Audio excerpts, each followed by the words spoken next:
Assalamualaikum warahmatullahi wabarakatuh.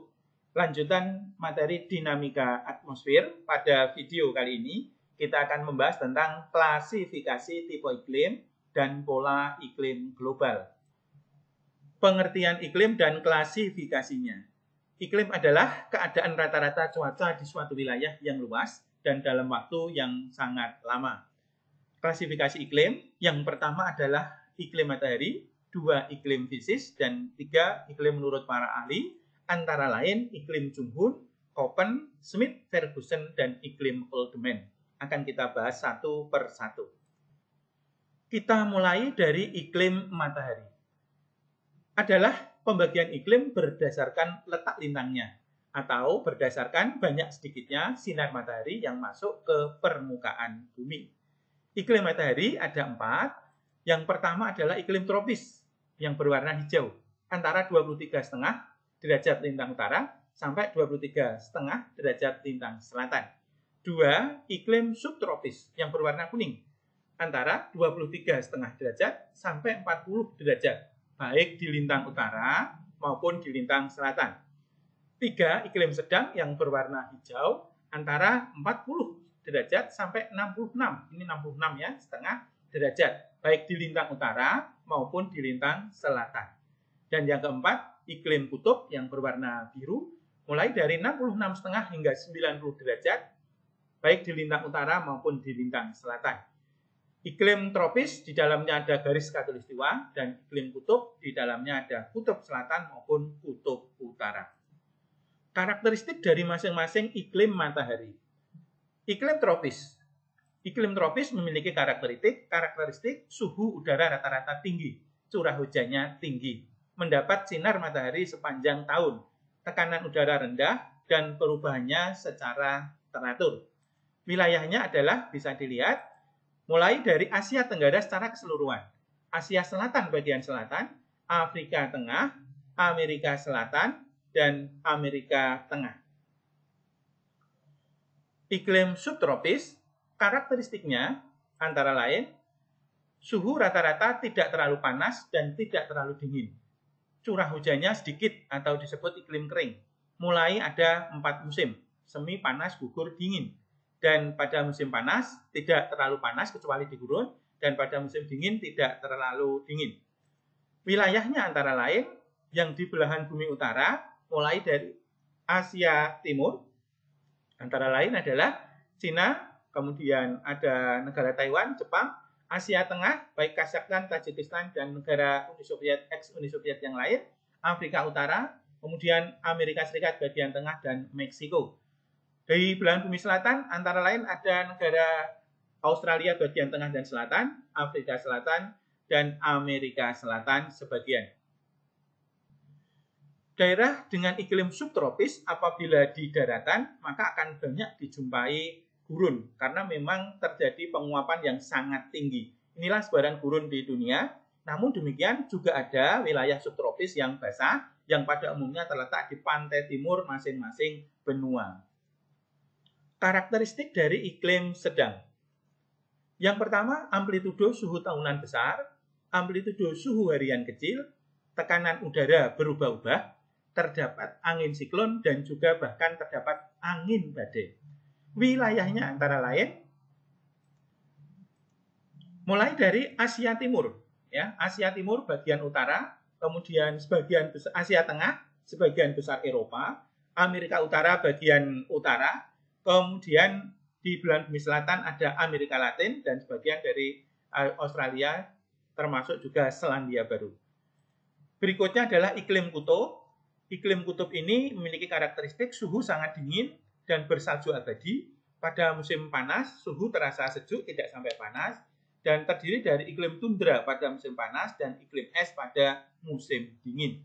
Wilayahnya adalah berada di sekitar kutub utara dan kutub selatan. Di kutub utara ada dataran rendah Siberia, Skandinavia, Greenland, Kanada Utara, dan Alaska Utara. Di belahan bumi selatan atau di kutub selatan ada Antartika. Berikutnya adalah iklim fisis. Adalah pembagian iklim berdasarkan posisinya atau letaknya terhadap daratan dan lautan. Iklim fisis terbagi menjadi 5. Satu, iklim maritim. Karakteristiknya, letaknya dekat dengan pantai atau berupa wilayah kepulauan. Suhu tahunan rata-rata rendah, amplitudo suhu harian kecil, banyak dijumpai awan, dan juga sering terjadi hujan bahkan disertai badai. Wilayahnya antara lain sekitar Asia Tenggara, kemudian Asia Timur, Taiwan, dan negara-negara yang berupa dekat dengan pantai dan negara kepulauan. Iklim kontinental, cirinya letaknya di tengah-tengah benua. Kemudian seperti ini ya, amplitudo suhunya sangat besar, curah hujannya sedikit. Contohnya di Asia Tengah, Kazakhstan, Tajikistan, Kirgistan, dan negara ex-Uni Soviet yang lainnya. Berikutnya adalah iklim gurun. Cirinya, letaknya berada di tengah-tengah daratan pada lintang subtropis. Curah hujannya sangat kurang dan penguapannya juga tinggi sekali. Amplitudo suhunya sangat besar. Perlu dicermati, wilayah di permukaan bumi yang berupa daratan pada daerah subtropis akan dijumpai gurun. Persebaran iklim gurun di dunia adalah berada di gurun Great Basin yang pertama di Amerika Serikat yang luasnya sekitar 0,5 juta kilometer persegi. Gurun Peru, gurun Atacama, gurun Patagonia di Argentina, gurun Kalahari dan gurun Namibia di Afrika Selatan, gurun Sahara dan gurun Libya di Afrika Utara. Di Asia Barat ada gurun Arab dan gurun Persia. Di Asia Tengah ada gurun Sar ya, di India Utara, gurun Karakum atau Karakorum, termasuk juga gurun Gobi. Dan di Australia ada gurun Tanami, gurun Victoria, dan gurun Australia Besar. Berikutnya adalah iklim Ugahari atau pegunungan tinggi. Cirinya, letaknya berada pada dataran tinggi atau daerah pegunungan tinggi. Amplitudo suhunya sangat besar, di mana pada siang hari panas dan pada malam hari sangat dingin. Contohnya di pegunungan Himalaya, pegunungan Alpen, pegunungan Jaya Wijaya, dan dataran tinggi Dieng. Yang kelima adalah iklim kutub atau dingin. Cirinya, letaknya berada di sekitar kutub, suhunya sangat dingin dan selalu bersalju, baik di kutub selatan, yaitu benua Antartika, maupun di kutub utara. Kita lanjutkan dengan iklim menurut para ahli. Kita mulai dari iklim Junghun. Junghun melakukan pembagian iklim berdasarkan ketinggian tempat dan tanaman budidaya. Tempat penelitian Junghun yang merupakan kelahiran Jerman adalah di Sumatera Selatan dan di daerah Lembang, Jawa Barat. Menurut Junghun, iklim itu dibagi menjadi 4. Yang pertama adalah iklim panas, berada di tempat yang paling bawah dekat permukaan laut. Dengan karakteristiknya, ketinggiannya 0 sampai 600 meter, suhunya 23,3 hingga 22 derajat Celcius, jenis tanaman pangannya padi, tebu, karet, dan kelapa.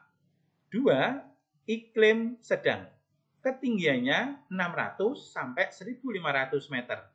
Suhunya 22 sampai 17,1 derajat Celcius, jenis tanaman pangan, tembakau, kopi, coklat, dan padi. 3 adalah iklim sejuk dengan karakteristiknya ketinggian 1.500 sampai 2.500 meter.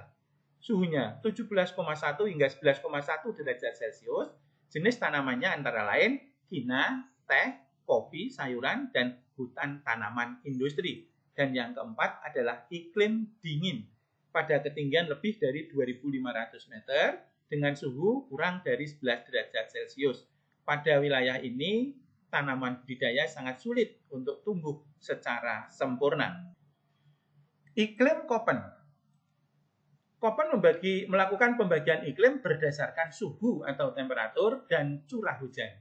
Dan cara memberi nama iklim Köppen adalah dengan mengkombinasikan 4 huruf untuk nama iklimnya. Huruf ke-1 itu adalah untuk nama atau tipe iklim utama dunia. Huruf kedua karena pengaruh curah hujan. Huruf ketiga suhu udara. Dan huruf keempat karena sifat khusus yang lainnya. Nah, untuk mempermudah penamaan iklim Köppen, maka biasanya kita memberi nama minimal 2 huruf. Di mana caranya? Huruf ke-1 itu adalah nama tipe iklim utama dunia, yaitu tipe A, iklim tropis. Huruf B, iklim subtropis. Huruf C dan D, iklim sedang. C itu adalah sedang dengan musim hujan di musim panas. dan D iklim sedang dengan hujan di musim dingin. Dan tipe E adalah iklim kutub.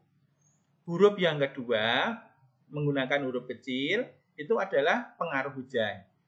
F itu selalu basah, M itu sedang, W dan S itu kering. Dengan pembedanya, W itu kering, bulan kering di musim dingin, S bulan keringnya di musim panas. Jadi nanti bisa dikombinasi AF, AM, AW, dan seterusnya. Karena itu, klasifikasi iklim dunia menurut Köppen adalah sebagai berikut. Iklim A atau iklim tropis itu meliputi iklim AF.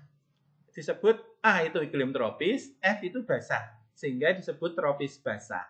Dan iklim ini sudah diketahui oleh kebanyakan orang, yaitu iklim hutan hujan tropis. Iklim ini kalau di Indonesia wilayahnya adalah Sumatera, sebagian Jawa, khususnya Jawa Barat, kemudian Kalimantan, sebagian besar Sulawesi, dan Papua. Iklim AM, A tropis, M itu sedang, jadi tropis sedang, atau disebut iklim muson atau iklim musim, di mana 6 bulan musim hujan dan 6 bulan musim kemarau. Wilayahnya adalah sebagian Jawa Barat, Jawa Tengah, Jawa Timur, dan sebagian kecil Nusa Tenggara Barat. Iklim AW, A itu tropis, W itu kering, jadi tropis kering, dan disebut dengan iklim sabana. Wilayahnya Nusa Tenggara Timur. Karakteristik yang diberikan ini akan menghasilkan jenis aktivitas masyarakat yang berbeda pada masing-masing wilayah. Contohnya, pada daerah beriklim sabana, maka akan menentukan aktivitas masyarakatnya di mana sangat sesuai untuk sektor peternakan. Berikutnya adalah iklim B atau iklim subtropis, terdiri dari BS dan BW. BS berarti adalah iklim stepa atau padang rumput, dan BW iklim kering atau iklim gurun. 3 iklim C, iklim sedang maritim. CF itu iklim sedang maritim tanpa iklim kering atau iklim sedang basah. CB itu sedang maritim dengan musim dingin yang kering. CS iklim sedang maritim dengan musim panas yang kering. Iklim D iklim sedang kontinental. DF itu iklim sedang kontinental yang basah. DW iklim sedang kontinental yang kering. Akhirnya terakhir iklim E adalah iklim kutub atau Arktik, ada ET iklim tundra, dan EF adalah iklim dingin atau es salju abadi. Ini adalah klasifikasi iklim dunia menurut Köppen yang bisa dipetakan sebagai berikut. Demikian materi tentang klasifikasi tipe iklim. Terima kasih atas perhatiannya. Mohon maaf atas segala kekurangan. Untuk klasifikasi atau tipe iklim menurut Smith, Ferguson, dan Oldman beserta cara menghitungnya bisa disaksikan pada video setelah berikut ini. Terima kasih.